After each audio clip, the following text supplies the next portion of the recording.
Нийслэлийн засаг даргын зөвлөлийн өнөөдрийн хурлаар Улаанбаатар хотын агаарын орчны бохирдлыг бууруулах ажлын явц авч хэрэгжүүлэх зарим арга хэмжээний тухай мэдээллийг сонслоо.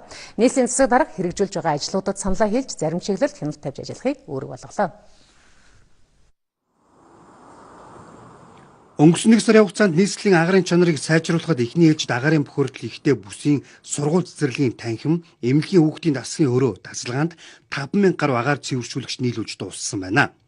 Хамгийн гол нь агаар цэвэршүүлэгчийн ашиглалтын байдалд хяналт тавих ажлын өдрөмжийг батлуулан хэрэгжүүлж ажиллаж байгаа гэдгийг агаарын бохирдлыг бууруулах газрын дарга ярьсан юм.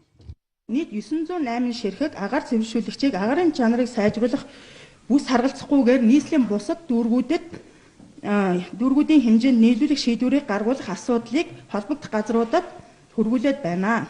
Нийслэлийн засаг дарга сар тутам агаарын бохирдлыг бууруулах чиглэлээр хийж хэрэгжүүлж байгаа ажлаа засаг даргын зөвлөлийн хуралд танилцуулж мэдээлэл үүргийг өгсөн. Дараагийн хэлцээ асуудал бол нийслэлд үйл ажиллагаа явуулж байгаа City Toilet нийтийн бяцлах газруудыг хөгжлөх асуудлыг хөндсөн. Нийтдээ 20 нийтийн бяцлах газар нийслэлд байгуулагдсан. Гэтэл өнөөдөр төлөвлөлт муугаас болж ихэнх нь ажиллахгүй алдагдaltaй ажиллаж байгааг албаныхан шүүмжиллээ. Инженерийн гэрээгээр өгөөд дараа нь хорчлон гэдэг эхний манай өмчийн харилцааны гадаас явуулсан эхний асуудал чинь бөөн бодлоонууд одоо болтол дуусаагүй л байгаа шүү. Дахиад нэг ийм инженерийн гэрээгээр өгөөд дараа нэг бол одоо зоригтой шууд өгөх хэрэгтэй, нэг бол одоо энийг төрн өөрөө аваа явуулж өгөх. Энэ хоёрын асуудал асуумаар байна. Энэ менежмент хэрэгжүүлэх гэж байгаа хүн бол үнэхээр байрал муутай, тийм ашиг муутайг энэ уг нь одоо нэг ашигтай газараас бас олсон орлогоо ингэж бас нэг нөхөж явах.